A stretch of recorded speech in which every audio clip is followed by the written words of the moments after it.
Hola, ¿qué tal? Bienvenidos a este pequeño conversatorio acerca de los fundamentos teóricos de la investigación de la asignatura de Metodología de Investigación. Mi nombre es Cristina Ordóñez y soy estudiante de la carrera de Derecho de primer ciclo paralelo B de la Unidad de Educación a Distancia. Vamos a iniciar con una frase de Aristóteles que nos dice lo siguiente. La inteligencia consiste no solo en el conocimiento, sino también en la destreza de aplicar los conocimientos en la práctica. Bien, partiendo de manera general, vamos a ver lo que es el conocimiento. El conocimiento es el resultado de un proceso cognitivo mediante el cual el ser humano comprende la realidad. La interacción entre sujeto, objeto, operación mental y representación interna. Según los autores Alan y Cortés, es una capacidad humana que permite comprender la naturaleza de las cosas y sus relaciones a través de los sentidos y el razonamiento. Etapas del proceso del conocimiento. Las etapas principales son las siguientes. Primero, percepción. ¿Qué entendemos por percepción? Que es la recepción de información mediante los sentidos. Y como segunda etapa tenemos la abstracción. Esta, en cambio, es la transformación de la experiencia en ideas o conceptos. Siguiente, comprensión. Esto se refiere a la organización y el análisis racional de la información. Y finalmente, la aplicación, que no es más que el uso del conocimiento en la práctica o en la investigación. Bien, tenemos ciertos niveles cognitivos. Entre estos están el sensible o sensorial, que es basado en los sentidos y la experiencia directa. Este es subjetivo, inmediato y forma percepciones. Luego tenemos el nivel conceptual, que se construye mediante símbolos y lenguaje. Este nos permite clasificar, abstraer y razonar.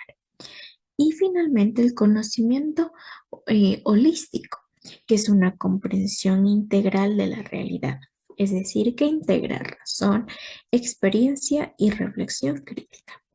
Estos niveles muestran cómo evoluciona el pensamiento humano y son la base para generar conocimiento científico.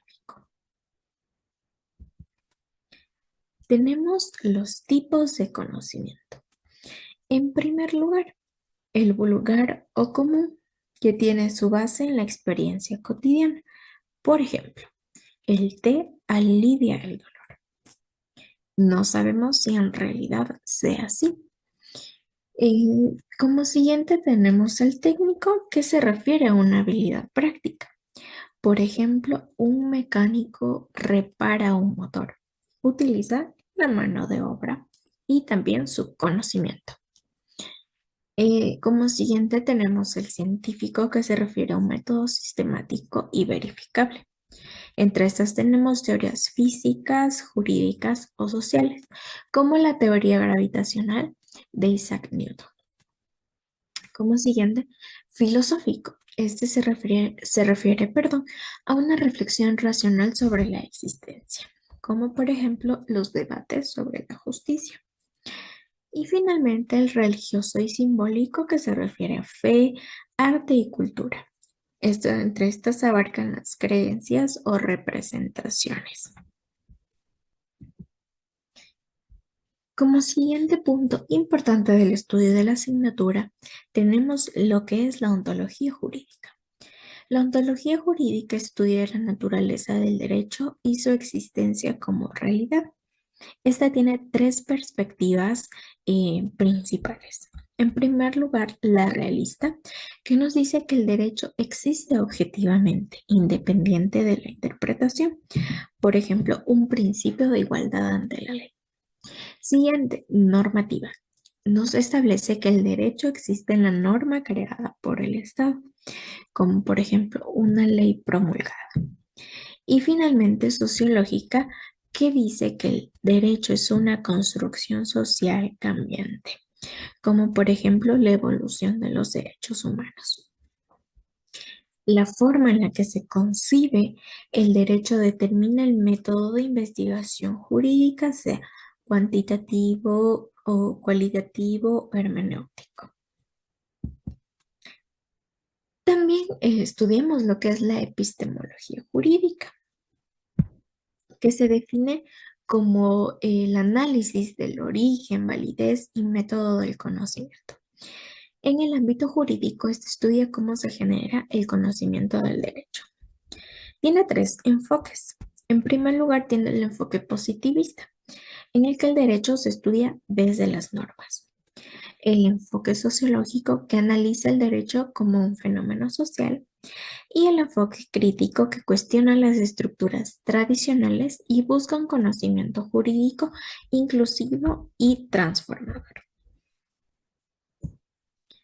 Asimismo, he destacado un aporte de un autor muy importante llamado Alex Valle.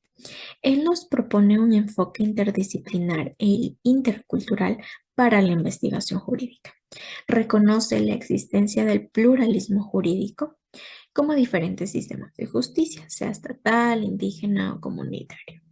Él vincula la investigación jurídica con la realidad social y cultural. Plantea un materialismo en donde el derecho se entiende como fenómeno social vinculado a las condiciones materiales y a las luchas por la justicia.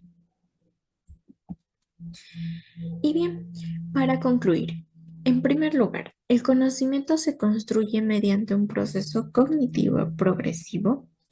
Los fundamentos teóricos de la investigación se basan en ontología, epistemología y teoría del conocimiento. En el campo jurídico, la forma de concebir el derecho define el método de investigación, sea normativo, sea social o crítico. Y finalmente, la investigación jurídica actual busca ser interdisciplinaria, plural y socialmente comprometida. Muchas gracias por su atención. Espero haber sido muy clara.